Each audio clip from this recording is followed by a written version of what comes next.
오늘 말씀 보면 미련한 자에 대해서 거듭 말씀하고 있는데요. 여러분들 미련한 자 하면 떠오르는 연상되는 동물이 무엇입니까? 곰이죠. 사실은 곰이 굉장히 화를 냅니다. 이 말을 하면. 여러분, 곰 하면 떠오르는 한국의 야구팀 있죠. 어디입니까? 두산 베어스. 옛날에는 오비 베어스라고 그랬는데, 왜냐하면 오비 맥주를 생산했기 때문에 두산 그룹에서. 그런데 이게 그냥 미국의 그 버드와이저라는 맥주 회사를 넘기는 바람에 참 별것 다 알죠, 그죠? 그래서 원래 그룹의 이름을 따라서 두산 베어스라 이름을 바꿨는데요. 여러분들, 이 오비 베어스, 두산 베어스의 전설적인 투수 한 사람이 있습니다. 누굽니까? 바로 박철순 투수입니다. 1982년에 한국의 이 프로야구가 처음 시작됐을 때 첫해 원년 코리안 시리즈를 우승한 팀이 바로 이 오비 베어스, 두산 베어스인데요. 그때 승리를 이끌었던 투수가 박철순 투수입니다. 그 당시에는 공을 100개 이상 던지면 선발 투수를 내리고 하는 그러한 개념이 없었기 때문에 잘 던지다 보니까 거의 어떤 면에서는 한두 경기 끝나면 또 세고 하는 바람에 완전히 어깨를 혹사해서 참 비운의 길을 걸었던 그 박철순 투수가 생각나는 이 오비 베어스. 한 번도 그 당시에는 해외 전지훈련 이런 개념이 없다가 프로야구가 시작되면서 첫 번째 전지훈련을 이 오비 베어스가 어디로 갔느냐 하면 호주로 갔습니다. 하루 종일 훈련을 하고서 이 비치로 해변으로 나갔는데 가보니까 전부 사람들이 살짝 가리고서 전부 다 몸에 오일을 바르고서 선탠을 하고 있는 것을 보았습니다. 영화에서만 보던 장면을 실제로 보니까 선수들이 하고 싶었습니다. 그런데 어디서 그런 오일을 구할지도 모르고 있다가 한 사람이 아이디어를 내어서 달려간 곳이 바로 묵고 있던 호텔 주방이었습니다. 호텔 주방에서 튀김기름, 일명 덴뿌라 기름을 가지고 와서 자기의 온몸에 바르고 누웠는데 그날 밤 온몸이 다 덴뿌라가 되고 말았습니다. 제가 또 이렇게 이야기하면 또 우리 고 목사님 재밌게 하려고 이 구라를 푸시는구나 이렇게 하는데, 여러분, 한국 야구 30년사에 나오는 이 야사입니다. 제가 전공이 역사다 보니까 베라벨 것 야사도 다 알고 있습니다. 자, 여러분들, 좀 속된 말로 이런 사람을 가리켜 우리가 곰을 빗대어 뭐라고 이야기합니까? 미련 곰탱이라고 이야기합니다. 별로 좋은 말은 아닌데요.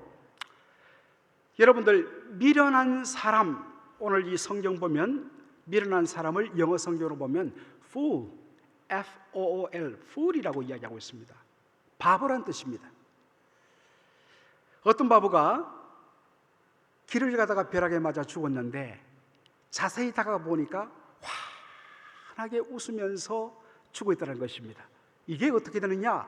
그 연유를 봤더니 이 바보가 벼락이 칠 때에 카메라 플래시가 터지는 줄 알고 스마일하고 그렇게 손을 들었다가 그냥 죽었다는 것입니다. 참 행복한 바보지요. 여러분, 성경이 말하는 바보는 그런 종류의 사람일까요? 문자 그대로 지능이 모자란 사람을 가리키는 말일까요? 그렇지 않다는 것입니다. 이 미련한 자의 정의를 우리가 잘 확립해야지 잠언이나 시편이나 시가서에 나오는 미련한 자에 대한 의미를 정확히 알 수 있습니다. 자, 시편 14편 1절 우리 한번 화면을 보도록 하겠습니다. 다 같이 읽겠습니다. 시작. 어리석은 자는 그의 마음에 이르기를 하나님이 없다 하는도다. 어리석은 자는 그 마음에 뭐라고 말한다고요? 하나님이 없다라고 이야기하고 있습니다. 다시 말해서 하나님의 존재를 인정하지 않는 것입니다. 여러분, 하나님의 존재를 인정하지 않는 것이 무엇을 뜻할까요? 그냥 하나님이 없어, 이것이 하나님의 존재를 인정하지 않는 것일까요? 물론 1차적으로 그런 의미가 있습니다. 그러나 여기는 보다 깊은 의미가 담겨 있는데, 여러분, 정확하게 의미를 우리가 잘 파악하지 못할 때는 좋은 거 알려드리겠습니다. 항상 그 말의 반대 개념을 생각해 보면 의미가 확인하게 떠오를 때가 많습니다. 자, 여러분들, 하나님의 살아계심을 인정하는 사람, 하나님이 살아계시며 우리의 일거수일투족을 다 감찰하시며 공의로 심판하시는 하나님이 살아 역사하신다는 것을 믿는 사람은 어떻게 살까요? 그런 사람이 막 살까요? 그렇지 않습니다. 지금 하나님께서 불꽃 같은 눈으로 내 삶을 보시며 당장 하나님이 잠잠하시는 것 같아도 마침내 공의로 역사하시는 하나님을 늘 믿으며 고백하며 의식하는 사람은요, 하나님 앞에서 코람되어 두렵고 떨림으로 그렇게 살아가게 되어 있습니다. 물론 예수 잘 믿는 성도에게도 연약함이 있기 때문에 다 그렇게 하나님을 늘 의식하면서 온전하게 살 수가 없습니다. 그렇다면 인생이 다 그런 거지 뭐, 어차피 우리 연약한데 뭐 하고 그렇게 대충 넘어가겠습니까? 그렇지 않습니다.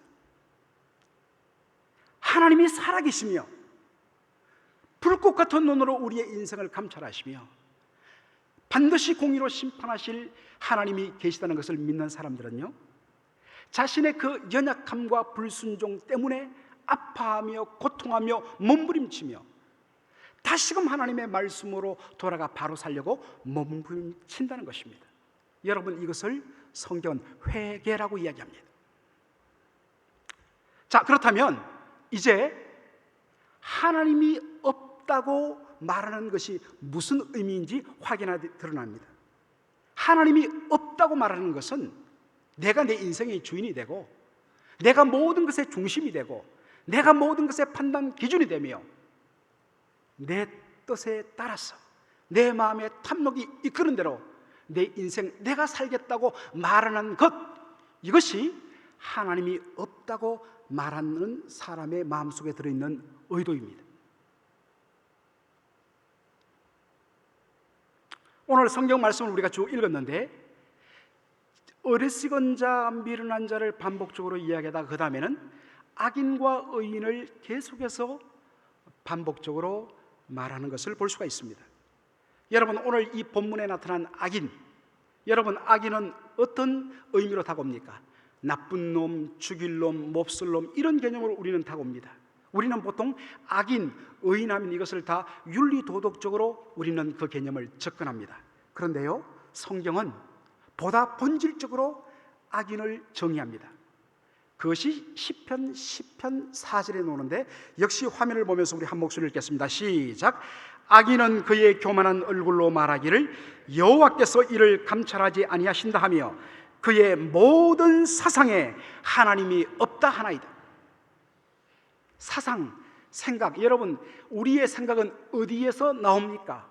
마음에서 나옵니다. 그러므로 이것은 시편 14편 1절과 같은 의미입니다. 그의 사상에, 생각에, 마음에 이르기를 하나님 없다.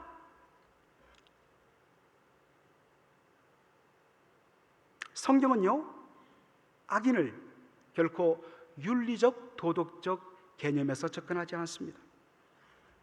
하나님의 하나님 되심을 인정하며 그분의 주권을 인정하며 그분의 말씀에 순복하는가, 그 사람은 의인이고 선인입니다. 하나님의 하나님 되심을 부정하고 내가 내 인생의 주인이 되어서 내 마음대로 내 탐욕이 이끄는 대로 살아간다, 성경은 바로 악인이고 불의한 자라고 이야기하고 있습니다. 그렇게 살다 보니까 윤리 도덕적으로 악한 삶을 살 수밖에 없다는 것입니다. 오늘 본문에 등장하는 미련한 자, 악인은요, 사실은 다른 사람을 말하는 것이 아니라 똑같은 사람의 다른 표현일 뿐인 것입니다. 하나님의 하나님 되심을 인정하지 않고 자기 자신이 자기 인생의 주인이 되고 하나님이 되어서 자신의 뜻과 욕망이 이끄는 대로 살아가고 자기의 자랑과 자기의 영광이 인생의 존재의 목적이 되는 자, 바로 미련한 자요 악인이라는 것입니다.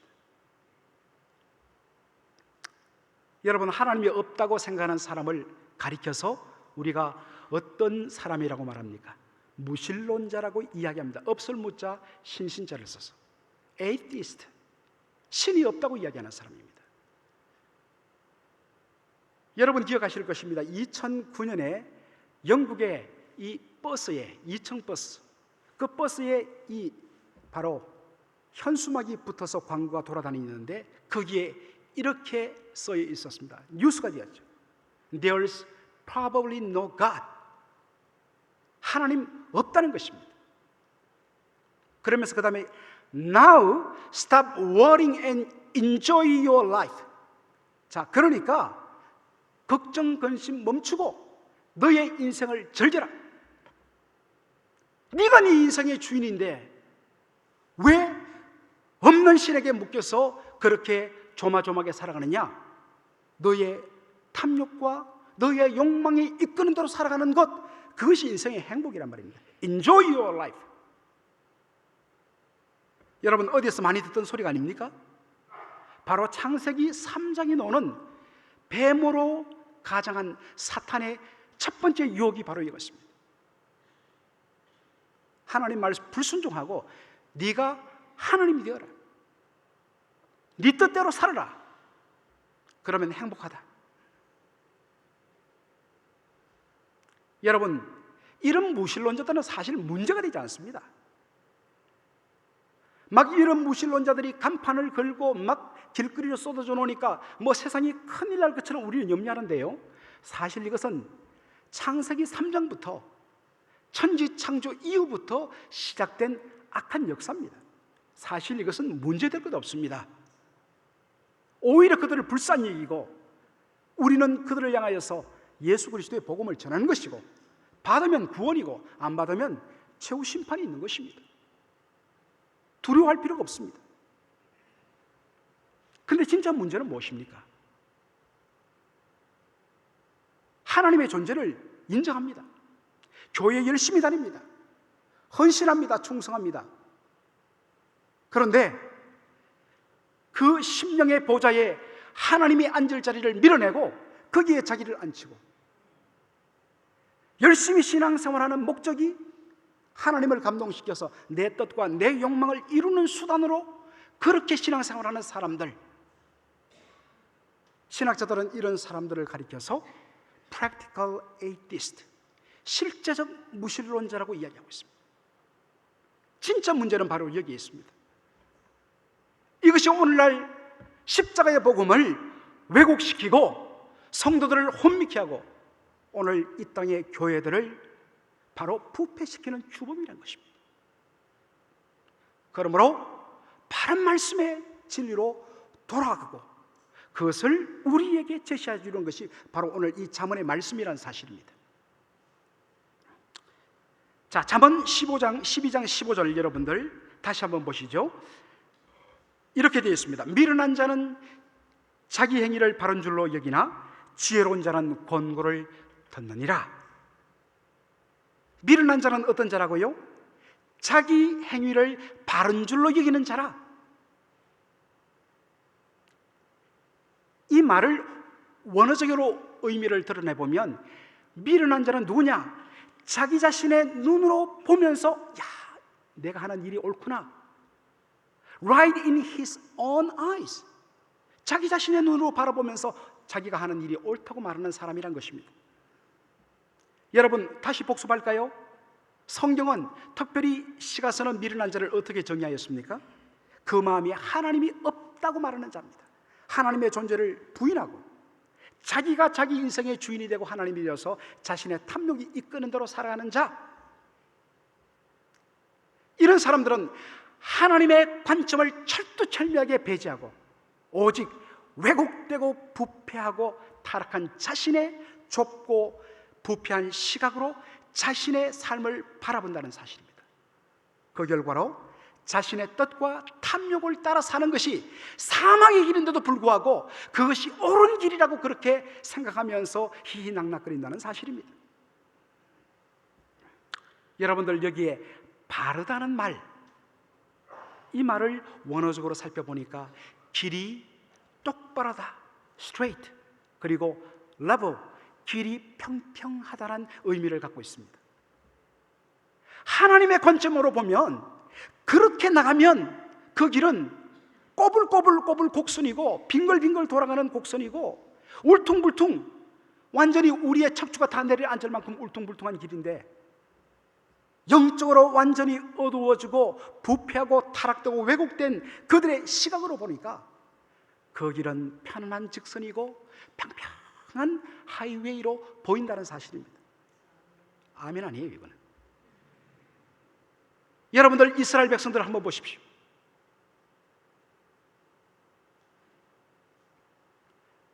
그들이 하나님의 말씀에 순종해서 그대로 나갔다면 10하루 길인데 하나님의 말씀에 불순하고 목이 굽고 눈이 왜곡된 그들의 시각으로 고집부리니까 어떻게 됐습니까?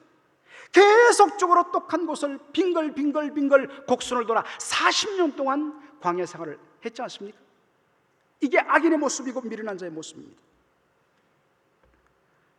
그토록 고생했으면 그 다음에는 회개하고 돌아와야 되는데 그렇게 죽을 고생하고 울퉁불퉁한 길을 갔다가 속이 다 뒤집혀서 토하고 그렇게 고생을 했으면서도 불구하고 끝까지 고집하며 그 길을 놓지 않는 것이 이게 바로 미련한 자라는 것입니다. 자기 보기에는 굉장히 똑똑하고 굉장히 옳은 것처럼 보이지만 이게 얼마나 미련한 자입니까? 하나님의 관점에 봤을 때는 바로 그 앞에는 천길낭떠지가 펼쳐져 있습니다. 그런데도 고집스럽게 가지 말라고 하는데도 그것이 옳다고 기어이 가다가 떨어져 죽는 것입니다. 하나님을 떠난 인생의 타락한 시각으로 보면 그 길 가면 당장 행복하고 당장 평안하고 아무 문제 없을 것 같은데 마침내 죽음의 길이고 파멸의 길이라는 사실입니다. 사랑하는 성도 여러분, 이것이 하나님을 되심을 인정하지 않고 자신의 고집대로 살아가는 미련한 자의 마지막 모습이라는 사실입니다. 사랑하는 성도 여러분, 혹시 이것이 현재 여러분의 모습은 아닙니까? 현재 여러분 서 있는 자리가 바로 그런 자리 아닙니까? 떠나야 합니다. 돌아서야 합니다. 살 길은 오직 하나예요. 자신의 부패한 관점을 내어버리고 살아계신 하나님께로 돌아오는 것입니다. 자신의 속인에 옳은 대로 행하던 고집을 던져버리고 하나님께로 돌아서는 것입니다. 이것이 회개입니다. 잠언 12장 15절에 보니까 미련한 자의 반대로 지혜로운 자는 어떤 자라고 했죠? 권고를 듣는다 했습니다. 어드바이스, 말이 좋아 권고지 사실 충고는요 굉장히 쓰라립니다. 하나님의 말씀은 때로는 찌르는 칼과 같습니다. 얼마나 우리의 마음을 후벼 파는지 고통스럽습니다. 그러나 바로 그 하나님의 말씀에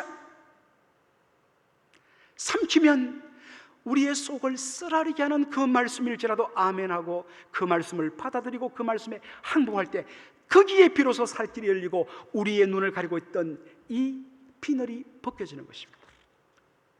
여러분 사도 바울 보세요. 사울이 회심하기 전에 자기의 의로 충만했습니다. 예수 믿는 사람들을 핍박하는 것이 하나님의 영광을 위한 지름길이라 생각해서 그토록 열심을 내었습니다. 그런데 비늘이 벗겨져 보니까 자기만큼 죄인의 교수가 없고 자기가 한 모든 일이 사실상 하나님의 영광이 아니라 하나님의 영광을 가리는 회방짓, 블레스피미, 신성모독이었고 오직 살 길은 예수 그리스도 밖에는 없다는 이 고백이 바로 다메섹 도상에서 터져나온 것입니다. 사랑하는 성도 여러분, 하나님이 우리의 눈을 가리고 있는 그 비늘을 벗겨줄 때에 비로소 내가 누구이며 하나님이 누구신지를 알고 하나님의 말씀에 진정 항복하며 돌아오는 삶을 살게 될 것이고 거기에 진정 행복과 자유와 평안이 있다는 사실입니다.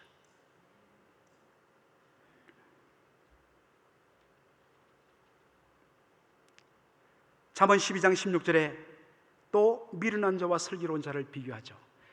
미련한 자는 당장 분노를 나타내거니와 슬기로운 자는 수욕을 참느니라.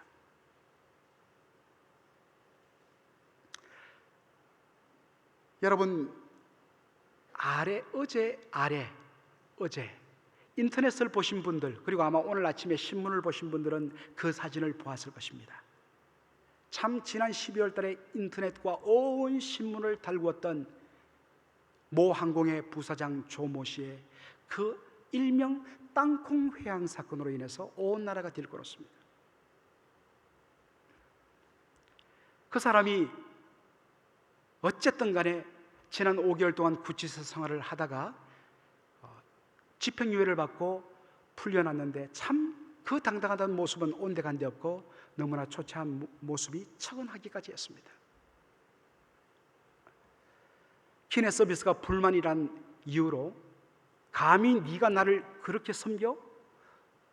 무릎을 꿇리고 그 여성무원을 온갖 모독을 하면서 내리치고, 그리고 관리 책임 소홀로 인해서 그 사무장을 막 비행기가 램프에서 떠나가고 있는데도 불구하고 비행기 돌려!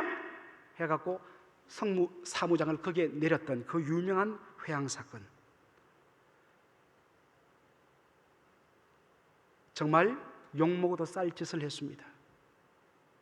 물론 또 우리 한국 사람들이 한번 털어내면 겁나게 털어내지 않습니까? 없는 사건까지 덧붙여갖고 완전히 사람을 죽여버렸는데요, 물론 도가 지나쳤다가 해도 그 사람이 나는 수욕을 당해서 이렇게 말할 수는 없는 것입니다. 욕먹어 쌀짓을 했기 때문입니다. 그렇다면 오늘 본문에서 말하는 이 수욕, 욕을 당하다, 치욕을 당하다, 이건 무슨 의미일까요? 욕을 먹을 만한 일을 한 적이 없음에도 불구하고 억울하게 바로 치욕을 당하는 것을 수욕이라고 이야기합니다. 여러분 자신은 결코 욕먹을 짓을 한 거 없는데 그렇게 인격 모독을 당했을 때 여러분 그 기분이 어떻겠습니까? 대단히 억울하고 분노가 치밀어 오를 것입니다. 잠이 오지 않고 입에 밥을 넣어도 밥이 넘어가지 않을 것입니다. 혹시 여러분 그런 형편에 놓여 있다면 오늘 이 말씀이 굉장히 중요한 말씀입니다. 자, 수욕을 받았을 때의 미련한 자의 보이는 반응이 무엇이라고요? 미련한 자는 당장 분노를 나타내거니와. 이 말씀을 들었을 때 여러분들 마음속에 아니 그런 말도 안 되는 일을 당하고 내가 억울한데 그걸 그냥 참는단 말이야? 그거 오히려 미련하고 바보스러운 그러한 행동이 아닌가라고 반문할 수가 있습니다. 그런데 다시 한번 여기서 우리는 성경, 특별히 잠언, 시편, 전도서 이와 같은 시가스가 정의하는 미련한 자의 정의를 우리가 복습할 필요가 있습니다. 미련한 자는 그 마음에 누가 없다고 말한다고요? 하나님이 없다고. 하나님이 없다고 하나님의 존재를 무시해버리니까 이제는 뭐라고 합니까? 내 인생, 내 문제는 내가 내 힘으로 해결해. 이게 미련한 자라는 것입니다. 그런 전제 속에서 억울한 일을 당했을 때 이 미련한 자가 1차적으로 하는 행위는 분노를 바라는 것입니다. 그런데요, 그 분노를 바라면서 두 가지 갈림길이 딱 앞에 놓입니다. 첫째, 굉장히 억울한데 나를 억울하게 만든, 인격 모독을 당하게 만든 그 상대방이 나보다 더 힘이 세다고 할 때, 그때는 하는 수 없이 그 분노를 속으로 집어넣고 삭힙니다. 그럼 여러분들 분노에서 자유할까요? 아니에요. 죽이고 싶은데, 완전 다 뒤집어 엎고 불태우고 싶은데 할 수 없으니까, 힘이 없으니까, 내 힘으로 어떻게 감당할 수 없으니까 그것을 속에서 또 삭히지만 그것이 2배, 3배, 4배 기하급수적으로 불어나면서 결국에는 그 사람의 속을 다 상하게 만들고 핍폐케 만들고 황폐케 만들어 버리는 것입니다. 여러분 얼마나 억울합니까? 상대방에 의해서 인격 모독을 당해도 억울한 일인데 그것으로 인해서 자기 속까지 다 상하고 다 망쳐버렸으니 이 일이 얼마나 더 억울한가 하는 것입니다. 또 한편으로 상대방이 자기보다 힘이 약하다고, 자기가 더 세다고 생각하면 어떻게 하겠습니까? 그때는 분노를 바라면서 상대방이 했던 것보다 몇 배, 몇십 배로 갚아주는 것이 이 어리석은 자의 모습입니다. 여러분들 성경에 보면, 구약 성경에 보면 하나님께서 이에는 이, 눈에는 눈이라는 그런 보복을 주십니다. 사실 굉장히 불편해요. 아니, 하나님께서 어떻게 이런 잔인한 말씀을, 무서운 보복을 말씀하시는가? 여러분, 하나님이 주신 의도가 있습니다. 하나님은 우리 인생의 그 부패한 본성을 너무나 잘 아시는 분이십니다. 여러분은 어떻습니까? 상대방이 혹 내 이빨 하나를 부러뜨린다면 우리는 어떻습니까? 하나만 부러뜨린 것이 아니라 그 상대방 옥수수를 몽땅 뽑아버리고, 그것도 안 되어서 다리 몽둥이를 분질러 버려야 겨우 이제 속이 시원해 라고 하는 것이 우리 인생이란 사실입니다. 여러분 다 그렇잖아요.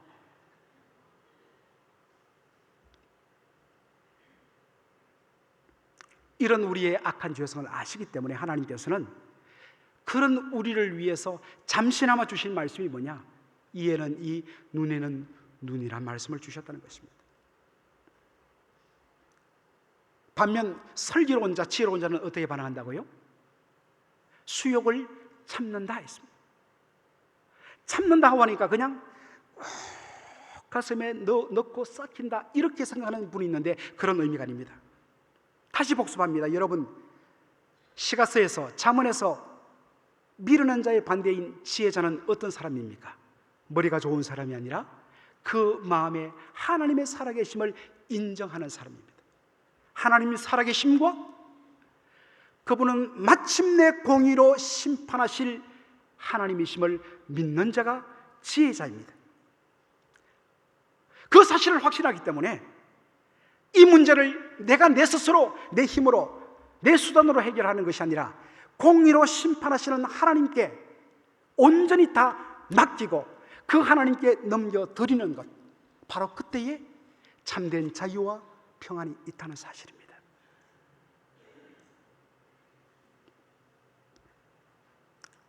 성경에 보면 좋은 신뢰가 하나 나옵니다. 우리가 잘 보지 않는데 계시록 앞에 어떤 성경이 있죠? 유다서가 있습니다. 유다란 이름이 상당히 좀 깨름직한 이름이죠. 그런데 여기 유다는 예수님의 육신의 동생 유다를 말합니다. 이 유다 한 장으로 되어 있는데 1장 9절 우리 한번 보죠. 화면 다 같이 읽겠습니다. 시작. 천사장 미가엘이 모세의 시체에 관하여 마귀와 다투어 변론할 때에 감히 비방하는 판결을 내리지 못하고 다만 말하되 주께서 너를 꾸짖으시기를 원하노라 하였거늘.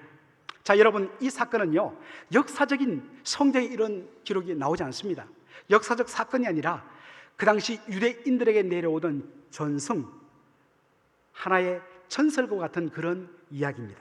그것을 인용하고 있는데요.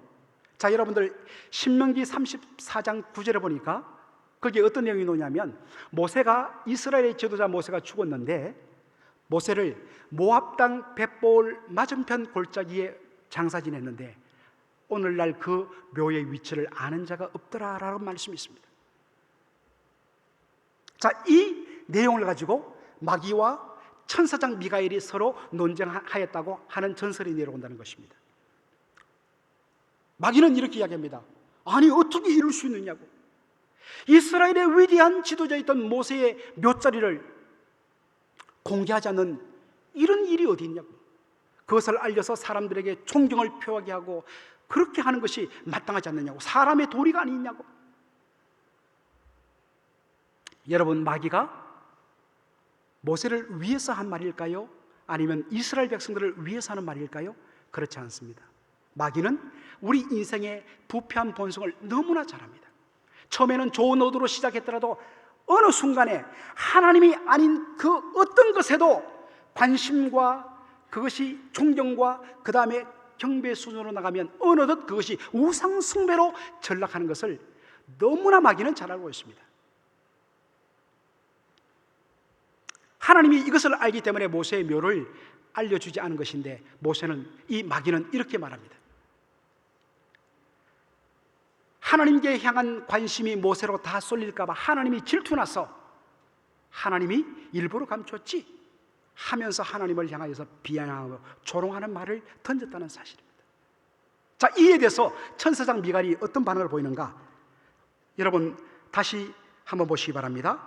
뭐라고 하냐면, 마귀와 다투어 변론할 때에 감히 비방하는 판결을 내리지 못하고 다만 말하되 주께서 너를 꾸짖으시기를 원하노라 하고 끝내버립니다. 뭐 이런 놈이 다 있어? 당장 지옥에 떨어져라 이놈아. 그렇게 고래고래 소리를 질러야 마땅할 텐데 천사장 미가엘이 하는 말은 뭐냐? 주께서 너를 꾸짖으시기를 원하노라 하고 뚝 그쳐버립니다. 굉장히 쪼다갔습니다. 여러분, 미가엘이 왜 이런 행동을 취했을까요? 사실 여기에는 심오한 신앙 고백이 담겨 있다는 것입니다. 그것은, 그가 그렇게 한 것은 하나님의 권위에 대한 철두철미한 인정 때문인 것입니다. 얼마든지 미가엘이 분노하여서 마귀를 정죄하고 심판과 독수를 퍼부을 수 있지만 그가 참은 것은, 심판의 권세는 오직 누구에게만 있다는 것입니까? 하나님께만 있다는 사실 때문입니다.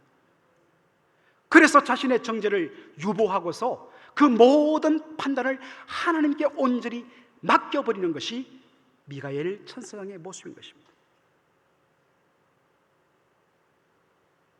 힘이 없어서 그런 것이 아닙니다. 하나님 때문입니다. 바로 이것을 가장 절정으로 보여주신 분이 십자가에 달리신 예수 그리스도십니다. 베드로전서 2장 21절로 24절 우리 한 목소리로 다 같이 읽겠습니다. 시작. 이를 위하여 너희가 부르심을 받았으니 그리스도도 너희를 위하여 고난을 받아사 너희에게 본을 끼쳐 그 자취를 따라오게 하려 하시느니라. 그는 죄를 범하지 아니하시고 그 입에 거짓도 없으시며 욕을 당하시되 맞대어 욕하지 아니하시고 고난을 당하시되 위협하지 아니하시고 오직 공의로 심판하시는 이에게 부탁하시며 친히 나무에 달려 그 몸으로 우리 죄를 담당하셨으니 이는 우리로 죄에 대하여 죽고 의에 대하여 살게 하려 하심이라. 그가 채찍에 맞음으로 너희는 나음을 얻었느니라. 여러분, 예수님 얼마든지 간악한 무리들을 향하여서 위협하고 욕할 수 있었지만 욕하지 않고 위협하지 않고 오직 하신 일은 단 하나, 십자가상에서 공의로 심판하시는 아버지 하나님께 모든 것을 다 맡겨버렸다는 사실입니다. 예수님이 이렇게 하시면 두 가지입니다. 우리의 구원을 위해서, 그리고 예수 믿고 구원받은 우리로 하여금 믿음의 주요 온전케 하시는 예수 그리스도의 자취를 따라, 그것을 본삼아 자취를 따라 그렇게 살도록 하기 위해서입니다. 구원받았습니까?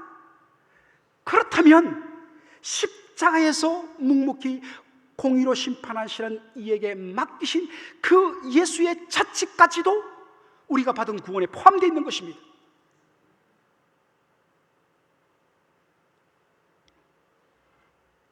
사랑하는 성도 여러분, 혹시 억울한 일을 당했습니까?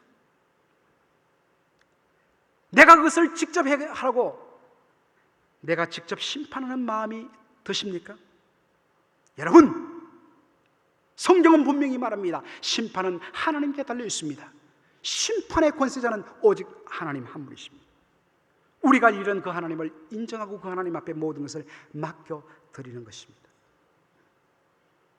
우리가 바로 오늘 이 시간 바로 그 하나님 앞에 맡겨드리는 것, 그것이 바로 우리가 드리는 간구인 것입니다.